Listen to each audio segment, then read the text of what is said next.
Ho ho! Merry Christmas! Yeah, nothing else really to say other than Doctor Who is back at Christmas and we wanted a Christmassy video, so we thought, you know what, let's break down this absolute banger of an episode, and here we are. I'm Ellie for Who Culture, here with 20 things you didn't know about A Christmas Carol. Number 20, it's the first Christmas special where nobody dies. What do you think of when you think of Christmas? Family gatherings, chocolate, a sense of generosity and giving? Well, if you work on Doctor Who, you probably think of death and mayhem. Since the first Doctor Who Christmas special in 2005, these episodes have brought plenty of bloodshed to the big day. All the Sycorax get blown up, Lance and his Spider Queen are done away with, Voyage of the Damned kills pretty much everyone on the Space Titanic, there are a bunch of cyber conversions in the next Doctor, and the Master eats some homeless people in the End of Time Part 1. While it's implied that Abigail dies soon after, nobody's death is actually shown in A Christmas Carol, which was a first at the time. Well, except for that little fishy-wishy that got eaten by the shark. Oh,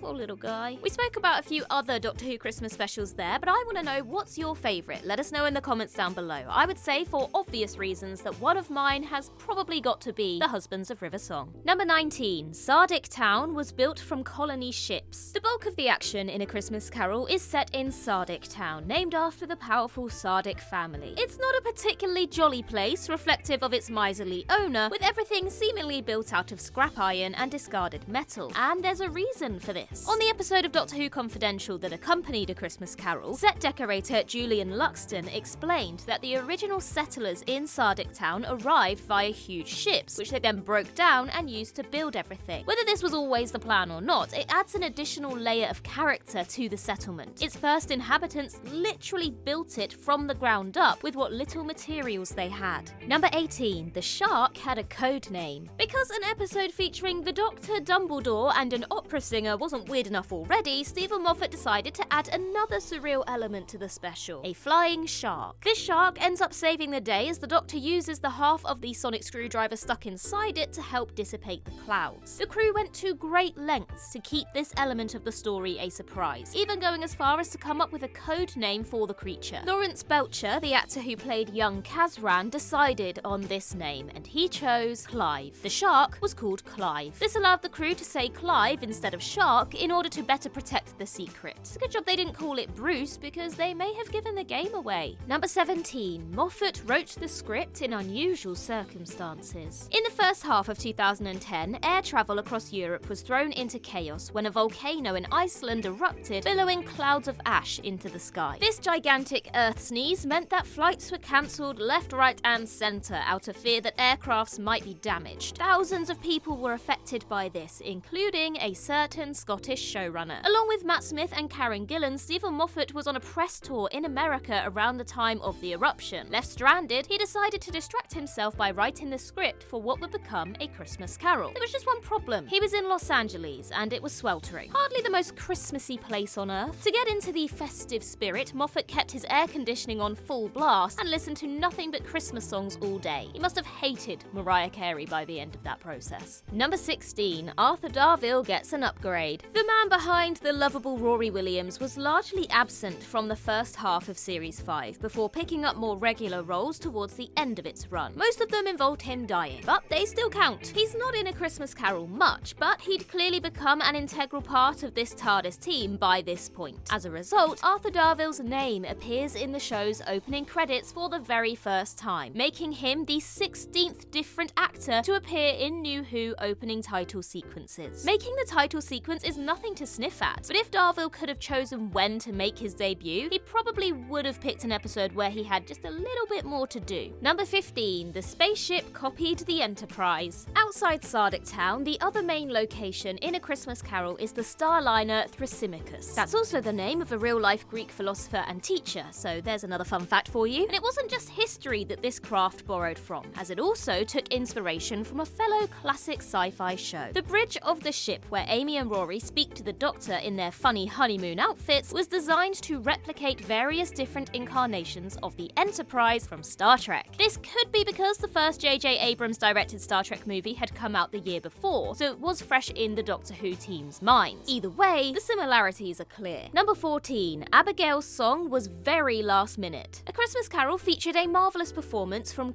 Jenkins, a classical singer hailing from Wales. Basically, Eventually, the show finally ran out of places in Wales to use, and so it started stealing its people instead. Jenkins was a big get for Doctor Who, so you'd have thought that the idea of getting her to sing a song would have been organised way in advance. Well, think again. While it was always in Moffat's script that Abigail would sing a new Christmas tune, composer Murray Gold wasn't informed until the very last minute. He had around 3 weeks to come up with the song before it was required for filming, which wasn't a lot of time for something like this, but he managed it. Still no sign of the Series 10 soundtrack though. Chop chop! Number 13. It aired on a brand new channel. The first episode of Doctor Who to air in high definition was the 2009 Easter special Planet of the Dead, because everyone really needed to see Lee Evans' face in the clearest resolution possible. However, that episode and every subsequent HD broadcast was shown on a channel just called BBC HD, which showed high-def content from all across the BBC. BBC One HD, which is dedicated entirely to HD content from the Beeb's main channel, didn't launch until November 2010, just in time for A Christmas Carol to be the first Doctor Who episode to grace its airwaves. Number 12. Michael Gambon didn't like his performance. Kazran Sardik was played by the late, great Michael Gambon, a veteran of stage and screen. He is easily one of the most high-profile actors to ever appear in Doctor Who, but sadly, according to the man himself, he sucked. At London Film and Comic Con in 2015, the former head of Hogwarts said that he wasn't very good as the Scrooge stand-in. "I tried hard, but I couldn't quite get it," he went on to say, as the audience rebuked his claims. Considering that A Christmas Carol regularly appears near the top of polls of the best Doctor Who Christmas episodes, Gambon really had nothing to worry about. The outpouring of grief from Whovians following his death in September 2023 further cemented just how brilliant he was in the show. Number 11. Seamless model work completed the rickshaw scene. A concept throughout the episode is people travelling via a shark-powered rickshaw, culminating in Kazran and Abigail's final night together as they soar through the skies of Sardi Town. Unfortunately, as all the real flying sharks were busy, the team had to get creative when filming these scenes. The bulk of them were captured using a life-size rickshaw set against a green screen, with the actors doing their best to pretend that they weren't just in a random warehouse. However, this setup made it impossible to film from underneath, which is where puppets and miniatures came in handy. A smaller version of the rickshaw was built along with marionette versions of the characters, which were used to film shots of the rickshaw from below. The illusion was then neatly completed in the editing suite. And just as a side note, this Matt Smith puppet is horrifying and will haunt your dreams. Merry Christmas! Number 10. It was Jenkins' first acting role. An early idea for A Christmas Carol was to have an actress mime along to Abigail's song, which the producers hoped might be sung by Katherine Jenkins. However, somebody clearly remembered that old adage about killing birds with stones, and Jenkins was invited to appear as Abigail herself. The Welsh soprano was understandably quite nervous to take on the role, as her appearance in one of the biggest TV events of the year would be her very first acting gig. While she had appeared on TV before as herself, including an Emmerdale cameo, this was the first time she had taken on an actual character. Since A Christmas Carol, she has acted in a TV adaptation of the Dylan Thomas play Under Milkwood and in a film with Johnny Depp. Not too shabby. Number 9. It's Matt Smith's most watched solo outing. Doctor Who Christmas specials usually pull in mammoth audiences, probably because everyone's too full of turkey to get up and change the channel. A Christmas Carol pulled some monster ratings, even by these standards. Over 12 million people tuned in to see if the Ponds would survive their honeymoon, making it the 4th most viewed episode of New Who up to that point. It's also the most watched episode to star Matt Smith as the 11th Doctor, more or less. The only other Matt Smith episode to draw a bigger crowd was The Day of the Doctor, but since that also featured David Tennant's return as 10, A Christmas Carol remains Smith's biggest audience on his own. Number 8. Sardi Town was a steel mill. Is it really an episode of Doctor Who if it doesn't feature a location that's been used for the show about 100 times already? To add to the industrial feel of Sardi Town, it was decided that filming would take place at an actual steel mill in Wales. Where else, obviously? Mere Steel is located in the southern Welsh town of Newport and served as the backdrop for most of the external action in A Christmas Carol. The show had previously travelled there during the filming of Series 4's Journey's End, where it served as the inside of the Dalek Crucible. It also turned up in Planet of the Dead, where it doubled as the Tritovore spaceship, and in The Wedding of River Song as the docks of Callisto B. Number 7. Gambon wasn't the only one with a double role. Maybe Michael Gambon thought that he didn't do very well because he was exhausted from playing 2 different parts. Not only did he appear as Kazran, he also played his cruel father, Elliot, the man who set in motion his son's wicked ways. It makes sense that the crew wanted to get as much Gambon as they could, but he wasn't the only one pulling double duty. Young Bailey Pepper appeared first as Benjamin's son, the kid who lobs some coal at Kazran's head, and then later as the younger version of Benjamin who enjoys Christmas dinner with the 11th Doctor, Kazran, and Abigail. Funnily enough, Pepper had appeared in an episode of the BBC soap opera Doctors the year before he was in Doctor Who. It's all connected. Number 6. Jenkins was nervous about the kissing. Having never had a proper acting job before, Jenkins was in for plenty of new experiences on the set of A Christmas Carol. I mean, there probably weren't flying sharks backstage at Emmerdale. Probably. Of all the things to be worried about though, there was one in particular that she was most concerned with. The kissing scene with young Kazran actor Danny Horn. My mum's got to watch that on Christmas Day, she told Digital Spy, explaining that she felt more nervous about getting this scene right than she did before singing to the Pope 7 years earlier. Luckily, Matt Smith was on hand to make sure everything ran smoothly. Oh, no, wait, no, he intentionally kept messing up the shot so they had to do extra takes. According to Jenkins, her and Horn ended up locking lips for about 90 minutes. Number 5. Everything's round for a reason. What are the round things? Well, in this episode, they're everything. Sardi Town isn't just special because Michael Gambon and Catherine Jenkins live there. It's special because the human inhabitants share their world with shoals of floating fish. As well as Clive the shark, there are smaller fishies dotted around the town, gathering round lampposts and swimming through the sky. This gave the production team an interesting job to create a world that felt right for both humans and their flying friends. The answer? Round things. Almost all the windows, light fittings, and even some of the buildings in Sardi Town are circular or semicircular. Rather than lazy production design, this was done on purpose to evoke the feeling of being in a submarine, one of the closest experiences human beings can get to living underwater. Next time you watch A Christmas Carol, you won't be able to unsee this. Number 4. The new production designer had a Who connection. There's been a lot of chat about sets on this list, so it's high time the man who was in charge of designing them got a name check. Michael Pickwoad joined Doctor Who as its production designer following the departure of Edward Thomas, who had been part of the show since its return in 2005. No pressure then. Luckily, Pickwoad was in a great position to take the reins, as Doctor Who was in his blood. His father, an actor named William Mervyn, played Sir Charles Summer in the 1966 First Doctor serial The War Machines. Pickwoad also passed the Doctor Who bug down to his children, as his daughter Katie painted the portraits of Elliot Sardick and Abigail. One of Michael's other daughters, Amy Pickwoad, also worked as an art director on Doctor Who. Isn't that just the cutest thing? A whole family of Doctor Who creators. Number 3. The Doctor has a history of card tricks. The Christmas dinner scene sees the 11th Doctor try and fail to perform a card trick. It's interesting that the Doctor is so bad at it, considering all the practice he's had over the years. In the 4th Doctor serial Robot, the Doctor takes the stage, does a little dance, and then successfully performs a rather unusual card trick, much to the crowd's delight. In the 9th Doctor's debut episode, he's just as bad as the 11th Doctor, spilling cards all over Rose's living room floor after attempting to shuffle the deck. It's always fun to see the Doctor attempt these very human things, though it does make you wonder why someone with such infinite wisdom can't always pull them off. Number 2. Kazran's mansion was inspired by Citizen Kane. Though the character of Kazran Sardick is modelled on Ebenezer Scrooge, another fictional icon also played a part in shaping his portrayal. Kazran keeps himself locked away from the world in a giant mansion, overseeing the rest of the town. This is similar to how Charles Foster Kane, the title character of the classic movie Citizen Kane, built himself an enormous fortress to hide from the rest of society. Kane's house served as the inspiration for Kazran's own lonely home. The gigantic fireplace set was almost entirely copied, as was the ominous portrait that hung over it. Despite not being an original idea, it was effective in communicating to the audience how a life of greed can lead to misery, as it did for Sardick, Scrooge, and Kane. Number 1. Stephen Moffat's strange fear of sharks. Movies and TV shows haven't done sharks any favours, and it's no surprise that many people are scared of them. They've evolved over millions of years to be pure eating and killing machines. No excess, just teeth, fins, and a whole load of hungry energy. A young Stevie Moff knew this full well, as he was deathly afraid of them as a boy. In particular, he had a nightmare that sharks could one day evolve to come out of the sea and chase him around on land. And now you'll all have the same nightmare too. You're welcome! Presumably thinking he might as well make a bit of money out of his childhood trauma, Moffat turned his fear into a plot device for A Christmas Carol. There's where the idea of flying sharks came from, Moffat's very real phobia that they were coming to get him. Fingers crossed life never imitates art. And there you have it, but don't let the festive cheer end there. Why not check out every Doctor Who festive special ranked? In the meantime, I've been Ellie with Who Culture, and in the words of River Song herself, goodbye, sweeties.